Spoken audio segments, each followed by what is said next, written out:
Fala galera, beleza? Eu sou Iteano aqui do canal, vim fazer mais um vídeo pra vocês. Hoje um vídeo sobre a famosa regra de Chió, um vídeo sobre determinantes. E a regra de Chió é uma determinante, né?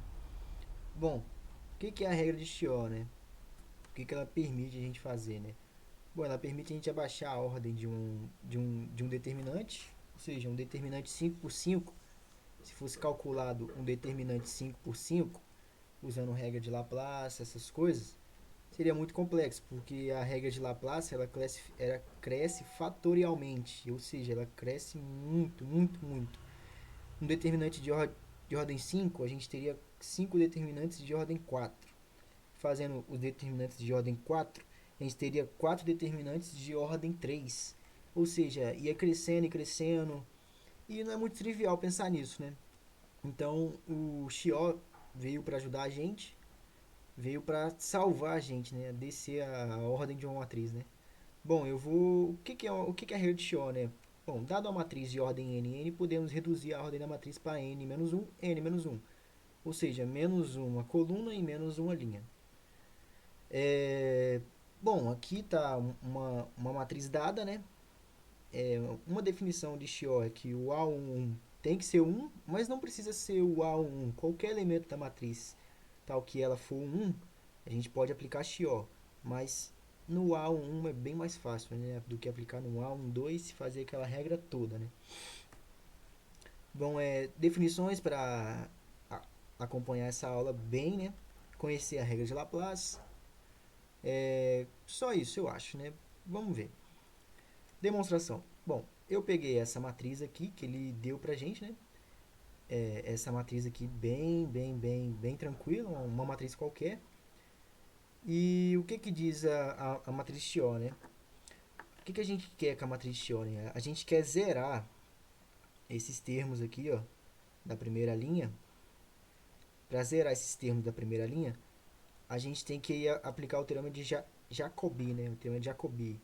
O que a gente tem que fazer? A gente tem que fazer uma combinação linear com a primeira coluna mais a segunda coluna, a primeira coluna mais a terceira coluna, a primeira coluna mais a quarta coluna e a primeira coluna até n colunas, né? Uma combinação linear dessas colunas. Fazendo a combinação linear dessas colunas, a gente vai conseguir zerar o primeiro termo, a primeira linha da coluna e aplicar Laplace. O teorema esqueci de explicar, né? O teorema de Jacobi é um teorema que a gente usa para fazer combinações lineares para facilitar o cálculo de um determinante. A gente tem um determinante muito complexo de, sei lá, um determinante 4x4 muito complexo, com os elementos da ordem muito altos, né? E a gente fazendo combinações lineares com eles ali, usando uma matriz com outra, fazendo uma coluna com outra, tem que ser paralelo, tá? É obrigatório ser paralelo. A gente consegue diminuir o número da matriz e a gente consegue fazer aparecer zeros, né? Ou diminuir e aplicar Sarri ou aplicar Chió. Tá. Bom, a gente vai fazer isso então, né? A gente vai pegar a primeira matriz, ou a primeira coluna da matriz, multiplicar por menos A12 e somar, ou seja, a gente vai pegar C1, vai pegar a C1, multiplicar por menos A12 e somar com C2. E assim sucessivamente. Vai fazendo com a matriz a coluna 1 com a coluna 3, a coluna 1 com a coluna J, a coluna 1 com a coluna N. Tá. Fazendo isso, a gente vai ter essas matrizes aqui, né? Como tá aqui, né? Adicionando a coluna 3, ou seja, a coluna 3, adicionando a coluna 2, né? Essa coluna, a primeira coluna, multiplicado por A12. Por que a gente multiplicou por A12? Menos A12, né? Porque quando a gente vai fazer porque quando a gente for somar menos com mais, menos alguma coisa mais alguma coisa é zero. E a gente vai conseguir zerar o primeiro termo, né, da, da coluna. E isso é muito bom, porque a gente zerando o primeiro termo da coluna, a gente consegue aplicar Laplace, né? Porque na regra de Laplace, quando você vai estudar Laplace, ele deixa explícito lá que é bom você pegar é, as colunas ou linhas que tem mais zeros, né? Porque você calcula menos cofatores e você calculando menos cofatores, você consegue ganhar tempo na hora de uma prova, na hora de um vestibular. E você ganhando tempo, você praticamente não, né? Talvez pode ser aprovado, né? Bom, fazendo isso aqui, né? A gente vai pegar a primeira coluna, aqui a primeira coluna bonitinha. Peguei a primeira coluna, multipliquei por menos A12 e somei com a segunda coluna, né? Tá aqui, peguei a primeira coluna, multipliquei por A13, A13, né? Vou falar A13, né?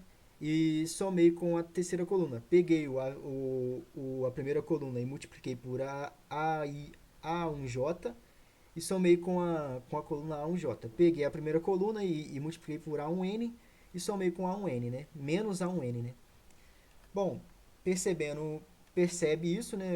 Se você tiver um mínimo de conhecimento sobre matrizes, você vai ver que os elementos vão se cancelar, os primeiros elementos vão se cancelar e os elementos do meio vão se juntar, né? Os primeiros elementos se cancelando, a gente vai conseguir uma, uma matriz, é, uma matriz cujo os termos, os primeiros elementos são zero, né? E a gente pode aplicar Laplace nessa matriz, né? Aplicando Laplace nessa matriz, na primeira fileira dessa matriz, como tudo é zero, a gente calcula um cofator só, né? Qual cofator a gente calcula esse? A gente calcula o cofator do primeiro elemento, do A1. Como calcula um cofator? Menos um primo, mais a posição dele, IJ, mais um determinante. Mais um determinante. Esse é a definição de menor complementar, né? Ou cofatores. Então a gente elimina a primeira coluna, a primeira linha, a gente fica com essa matriz aqui, ó. Essa matriz. E, cara, se você perceber uma coisa, a gente conseguiu eliminar uma coluna e uma linha e ainda conseguimos uma matriz nova. Ou seja, a gente reduziu a ordem de uma matriz, a gente tirou uma linha e uma coluna, porque o cofator aqui vai dar a própria matriz. E essa é a regra de Shaw. A gente consegue diminuir como é que fala? A ordem de uma matriz, deixando ela mais fácil de ser calculada. E a gente consegue fazer isso sucessivamente, né? Uma matriz de ordem 5 passa a ser uma de ordem 4. Uma matriz de ordem 4 passa a ser uma ordem 3. A de ordem 3 você pode aplicar Sarri, é, ou não, né? Mas você pode aplicar Chió. Uma matriz de ordem 3 pode ser uma de ordem 2. E a de ordem 2 a gente sabe calcular um determinante de ordem 2 facilmente. E detalhe, tá? O primeiro elemento necessariamente tem que ser 1. Porque quando o primeiro elemento é 1, quando a gente fizer as multiplicações, os primeiros elementos da matriz vão se cancelar. É isso, essa é a famosa matriz de Chior. Nada de difícil, um pouquinho complicado eu acho a demonstração, mas apenas umas combinações lineares ali só. Falou, um abraço.